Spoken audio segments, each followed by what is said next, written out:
만 뻗으면 내 것이 될 것 같지만 내 집이 아니니까 할 수 없잖아요. 내 등 뒤에는 내가 소속된 곳인데 내 소속된 곳은 깜깜하고 상처투성이고, 그러니까 나는 내 소속된 곳으로도 갈 수 없고 내가 그리운 곳으로도 갈 수 없잖아요. 내가 여기 와서 정말 가슴 아프게 술 먹고 하루 운 적이 있는데 요즘 원고도 안 써지고 50년을 열심히 살았는데 그 담벼락으로부터 한 걸음도 안 나간 것 같더라고요. 내 삶이라고 하는 게, 사람이라고 하는 게 환경은 내가 놀랍게 좋아졌거든. 옛날에 비해서 지금 가난하지도 않고 많은 사람, 독자들 사랑을 받고 좋은 직업도 있고, 그 10대 때의 그 기억으로 보면 너무나 혁명적으로 많이 내가 변화했는데, 그러나 내 마음 어딘가는 아직도 그냥 담벼락에 있는 느낌이 들거든요. 왜 그때 그 담벼락에 나는 있는 것 같지? 이런 게 와요. 나는 이렇게 생각해요. 우리가 어떤 목표의 성취를 통해서 행복해지는 건 나는 어렵다고 봐요.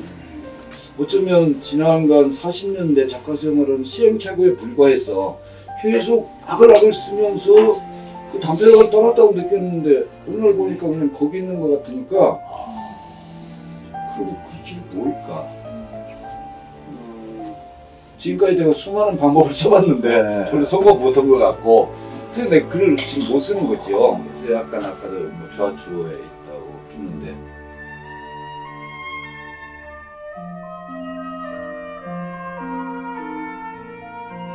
최초의 자살 기수는 고등학교 2학년 봄이었는데, 고등학교 때 워낙 독서를 많이 하고 있었기 때문에 책만 많이 읽다가 이상한 소년이 돼가지고. 아니 근데 어렸을 때 책을 얼마나 보셨길래 그래요. 그러세요? 하루에 2권씩 읽었죠. 이야. 고등학교 앞에 대여소가 있었는데 거기 가면은 책을 한 권에 10원씩 빌려줘요. 나는 아침에 등교할 때 한 권을 빌리고 공부를 안 하고 거의 하루 종일 책을 읽어요. 그러면 하교 올 때 책을 바꿔요. 이미 낮에 한 권을 거의 다 읽고. 그 집으로 갖고 와서 밤새 읽으면 또 한 권 읽고. 아니 네. 저 장르는 뭐냐? 시, 소설, 뭐 남독이었죠. 닥치는 대로 닥쳐. 읽었습니다. 그래서 그때는 내가 좋은 말로 순수지요. 순수해서 이게 책을 읽으면 그냥 흡수지처럼 빨아들이는데 나한테 비위에 맞는 것, 그러니까 좀 염세적이고 슬픈 것들만 팍팍 빨아들이고 그 뒤에 있는 큰 논리는 해석을 못하는 거예요. 그러니까 독서라고 하는 것이 네. 어린아이 때 너무 많이 하면요 굉장히 위험한 부분이 있어요.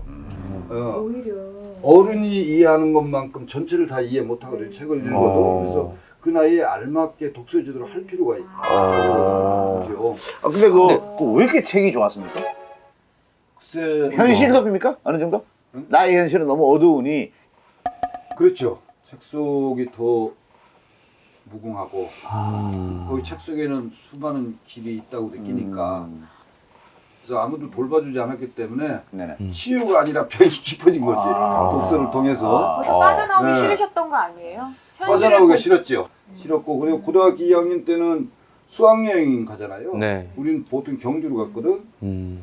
내가 그때 사상계라는 잡지를 너무너무 정기 구독을 하고 싶었어요. 사상계. 그때 사상계는 지식인들이 있는 네네. 잡지예요. 고등학생 고등학교도 안 봐요. 네. 그래서 경주 가는 수학여행을 포기하고 돈은 타서 사상계 정기 구독 신청을 했어요. 이야. 보통 다른 학생들은 책 사라고 돈이면 그 돈으로 딴짓 하거든요. 그러니까. 근데 이건 지금 수학여행 갈 돈을 빼서. 그러니까 그냥 책을 사는 거야. 이야. 내가 첫 번 고등학교 2학년 때 사고를 2번 치고 났더니 아버지가 나를 어떤 날 짐을 싸래요. 왜 그러냐니까 우리 아버지 말씀이 너는 책 귀신이 붙어서 사고를 치는 거라고. 얘가 학교에서 시키는 공부는 안 하고 없었구나. 그 이상한 책만 계속 봐서 머리가 이상해진 아이다 이렇게 생각하신 것 같아요. 그는 책 귀신으로부터 떼어놔야 너를 살릴 수 있을 것 같으니